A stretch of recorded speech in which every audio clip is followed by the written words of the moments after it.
there, and welcome to Finlos Lives.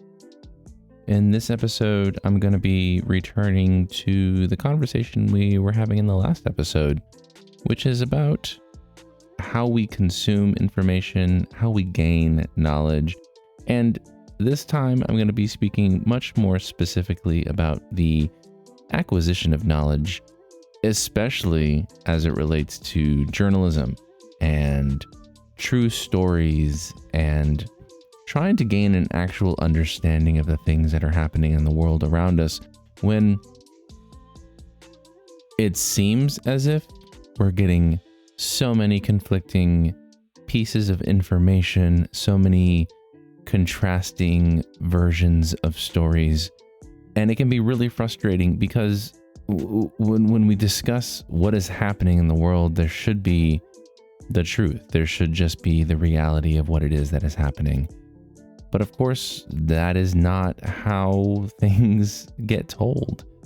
Everybody has their own experience. Everybody has their own way of telling a story, so that ultimately, depending on where you're going for your information, you might be hearing things differently from one source to the next. So to kind of continue with the ethical consumption of media, this type of media that I'm going to be specifically talking about today is journalism, and in a broader context, just educational, instructional, factual sources of media. And the trouble with to take a step back, I guess, where do I want to start? I think it's important to take a moment to understand what it is that we're talking about.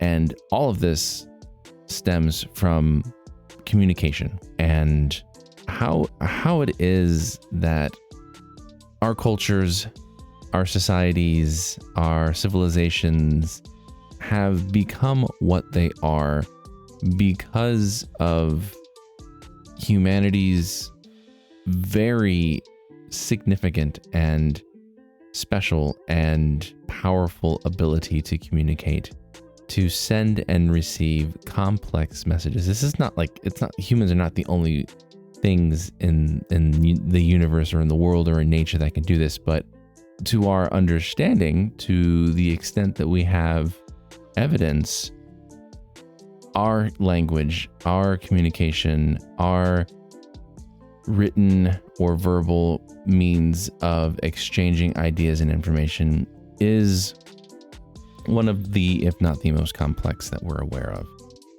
And I think it is worth taking a moment just to appreciate the complexity and really how amazing it is that there are so many versions of communication, of course, in the form of languages, and under the assumption that we're speaking the same language, the fact that there is enough common ground, there's enough agreement upon meanings that a lot of the times we're able to at least exchange ideas in a way that is comprehensible is pretty impressive.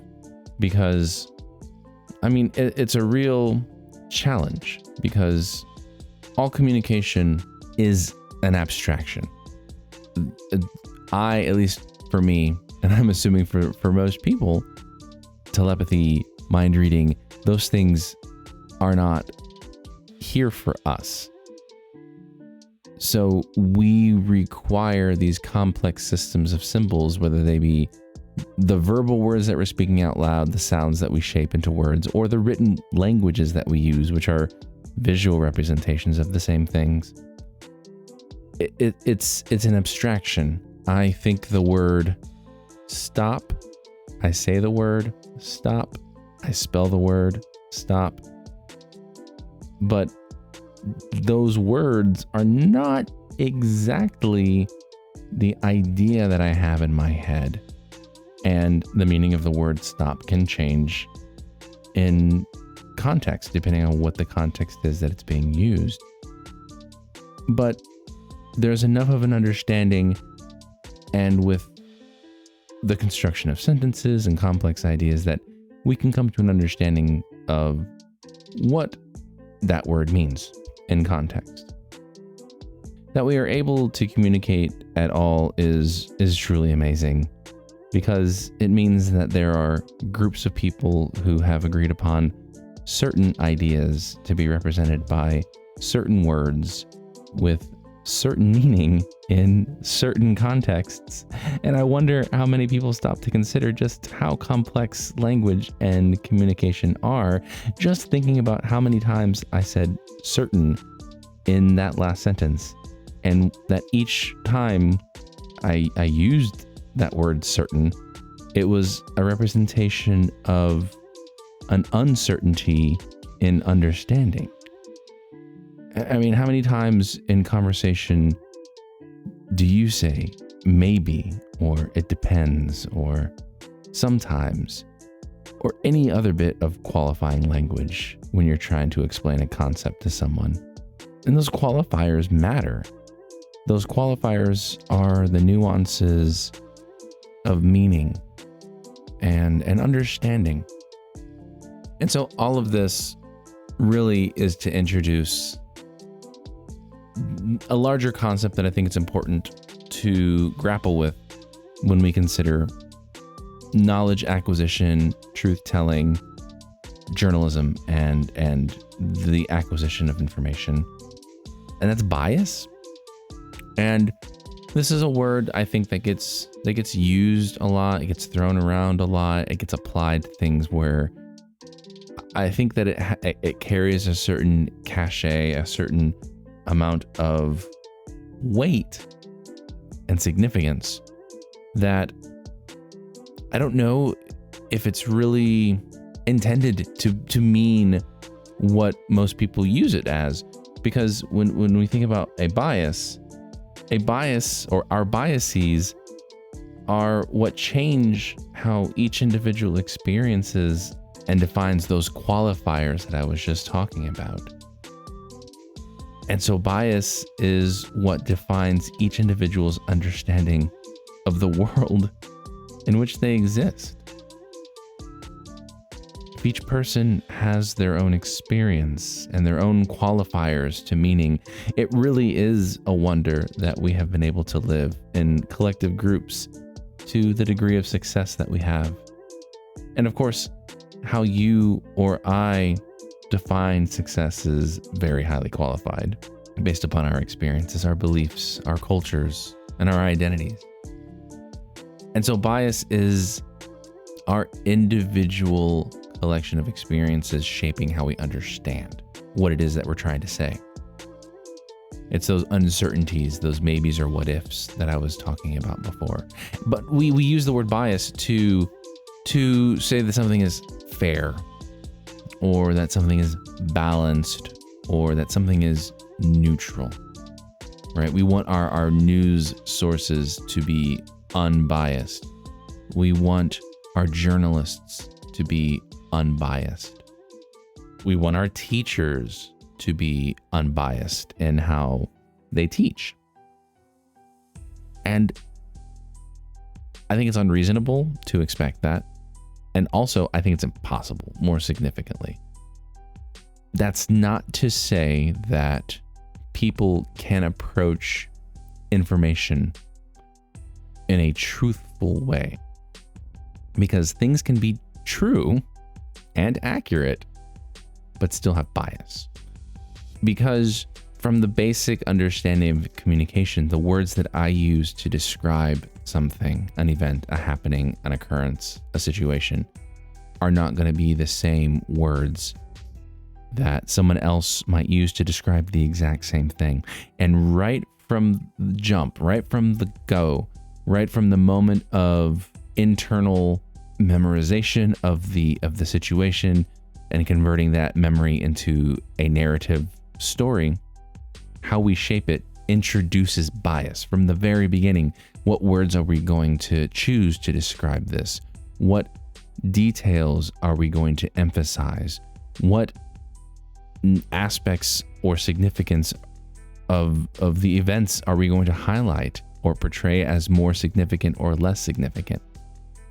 How we tell a story, how we describe something, is shaped by personal style, the aesthetic of what we like and the language that we use, and our own experiences and what we value.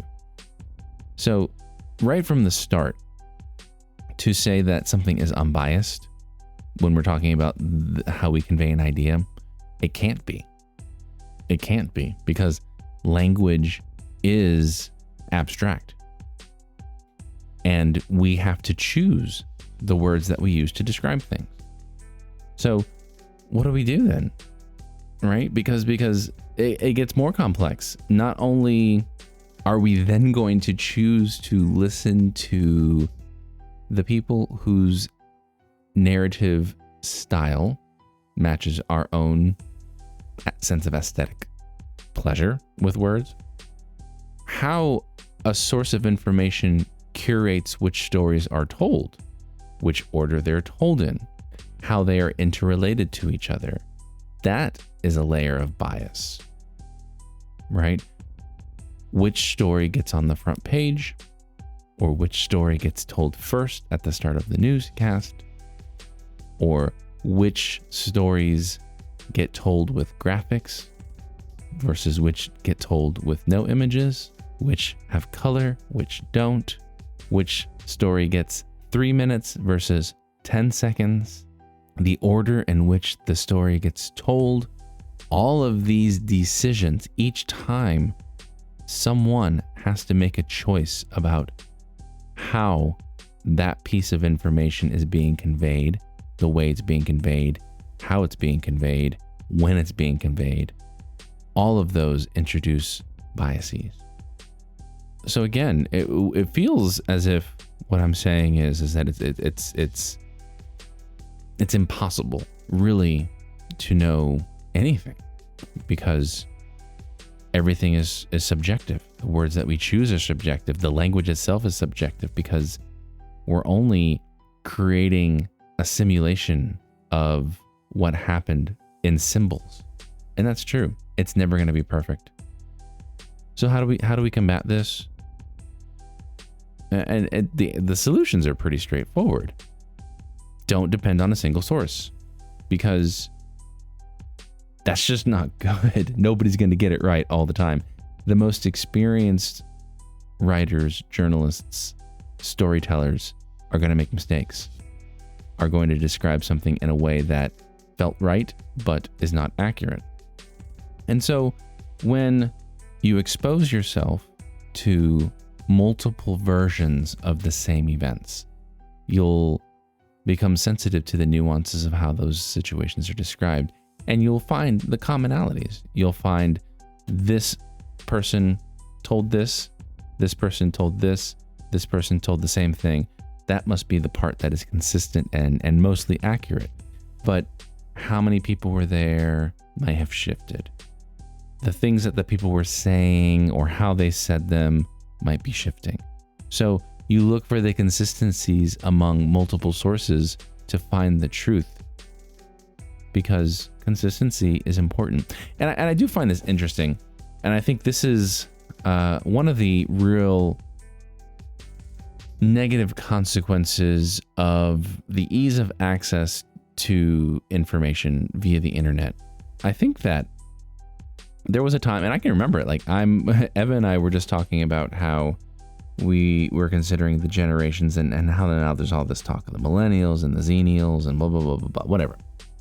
The point being is that there was a time when, not that long ago, when being a journalist and having that title, having that credential meant something, because there were limited ways of communicating information. There were only so many sources that were available at any given time. And because of that, and it's a double-edged sword, because there's a much higher proportion of consistency across information when the gatekeepers are all relatively the same. They're They go to the same schools of journalism. They work for the same types of companies, the same news organizations. So there's a level of consistency that remains. That sort of, no matter which source you're going to get a relatively similar version of things.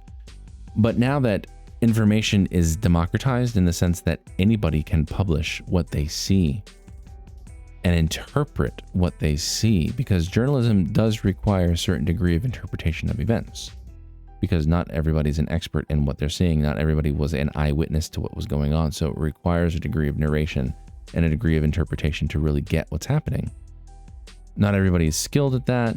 The accuracy might not be there, but I think really the difference now and what I think the internet and democratization of information and access to information and finally social media have really brought is motivation. I think that what has shifted since the times when I'm thinking when journalists carried a certain degree of respect and value, maybe, or trustworthiness, I think a lot of that had to do with an understanding that journalism with a capital J had the motivation of conveying the truth as best as possible. Never perfect, but as best as possible. But now the motivation is all over the place, because you have people who are trying to sell things. You have people who are trying to get hits for their social media. You have people who are trying to get hits on their website. You have people who are trying to slip in product placements. You have all of these different conflicting motivations. People now who use journalism and the news, air quote, the news, as a means of sharing their brand. And I use brand very broadly to mean personal politic or sociological idea or brand that you're trying to peddle, whatever that means. That is now the motivation. It's not there might be some desire to be a truth teller in there as well, but it's not as pure. It's not as direct. And I think that in addition to the question of how do we find the truth, in addition to gathering information from multiple sources, yes, but also considering what are the motivations of the sources. And that's a really difficult thing, because it's hard to know where motives lie, but the easiest is always profit. Profit is a large motivator for most things that are corporate. And so sponsorships and brands are going to flock to those sources that are in line with their ideas. And this is when you have the different, I don't want to get into the different brands or the different networks or anything like that, because it's irrelevant.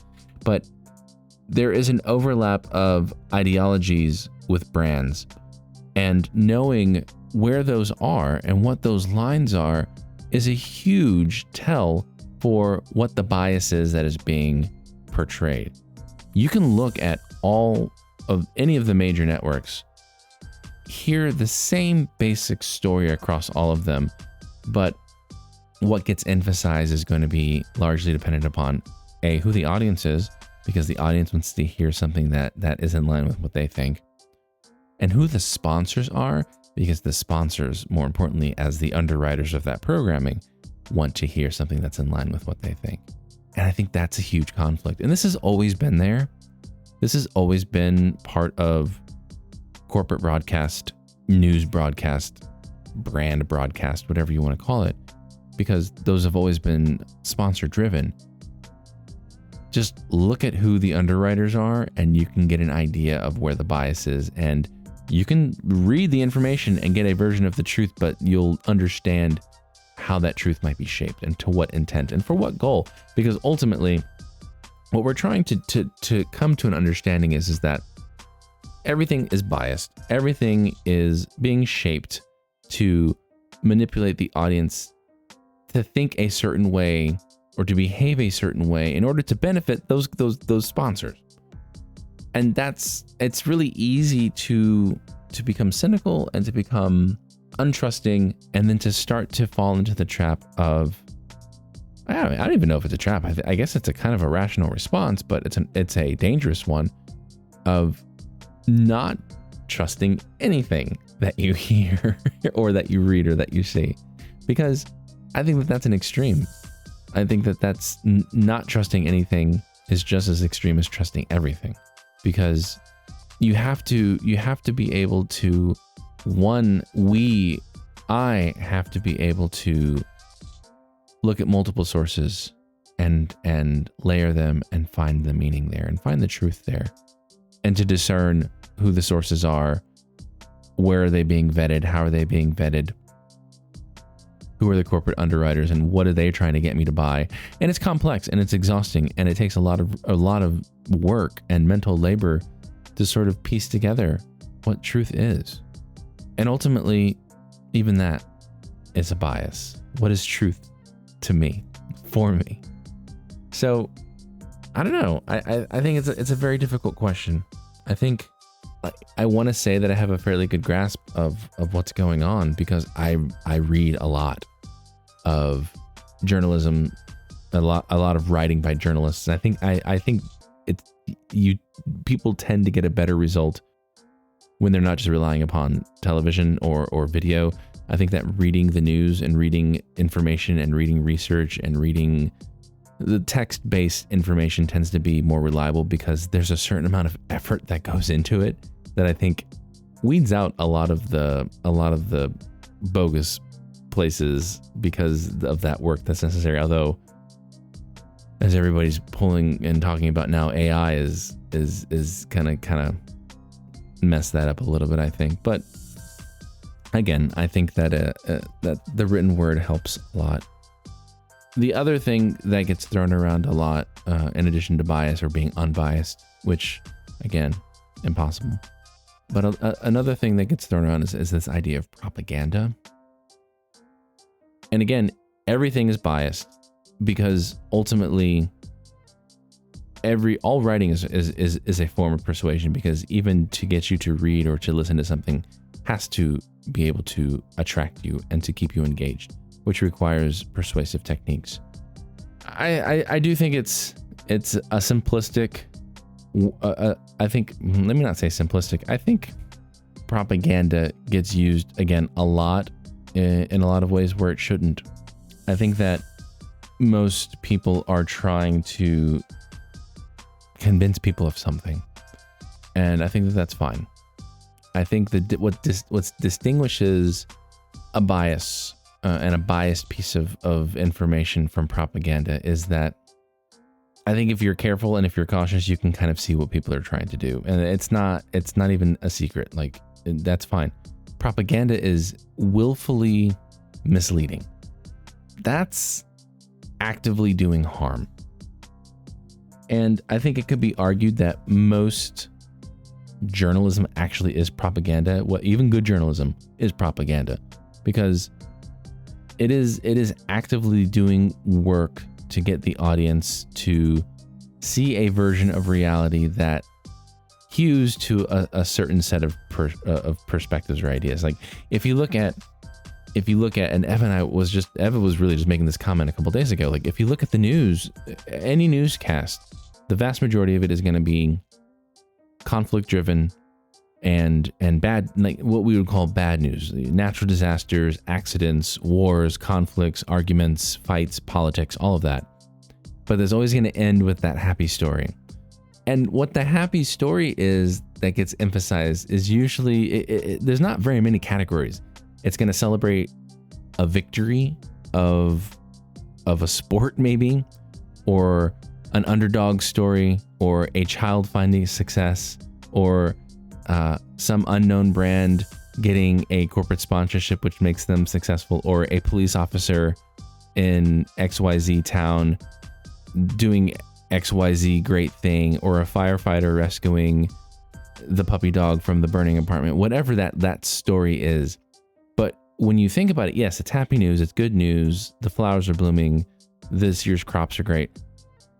Beneath that happy story is almost always, at least in the United States, drawing our attention back to these really particularly American ideals of root for the authorities, right? The military, there's a military victory. There's a happy story of a police officer doing a great thing. The firefighter, the underdog, that one well-behaved immigrant who finds success. Like these are the American ideal stories. That's the good news. It's always getting us to think about the positivity of whatever our cultural ideals are.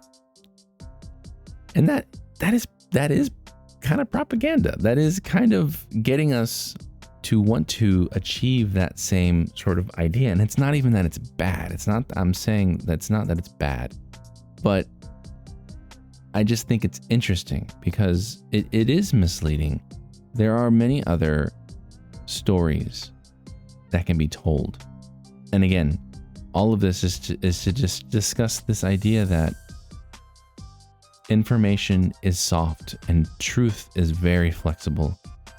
And it takes work and it takes intention and it takes a lot of labor to sort of begin to extend what we can say we know beyond our immediate sphere of experience. Because it requires, I'm not willing to say I trust you just because I've read your stories 100 times or I've seen you on TV 1,000 times. That's not enough for me. I need to confirm what you're telling me with other sources. I need to listen to what it is you're saying and how you're saying it, because the language that you choose is telling me something. I need to consider who you're working for and who you're working for, how they are funded, because that tells me why you might be choosing those stories. I need to pay attention to the commercials that are occurring between the stories, because those sponsorships tell me something about where I'm getting my information from. I need to pay attention to how your version of the events compares and contrasts to other people's versions of the same events, because those differences and similarities tell me things. All of this, all the time.